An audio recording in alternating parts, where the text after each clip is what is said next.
दिन हा भाग्याचा, देशाचा स्वातंत्र्य दिनाचा चला साजरा करू. क्षण हा अभिमानाचा. सर्वांना माझा नमस्कार. माझे नाव आदित्य जितेंद्र कुरकुरे.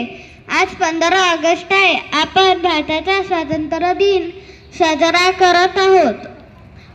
15 ऑगस्ट 1947 रोजी भारताचा स्वातंत्र्य झाला. हा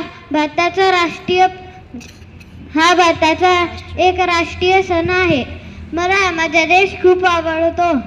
मला भारतीय असल्याचा अभिमान आहे. जय हिंद, जय भारत. धन्यवाद. धन्यवाद आदित्य. माय नेम इज नुमान नाजिम शेख. हम सब भारतीयों के लिए आज का दिन बहुत खास है.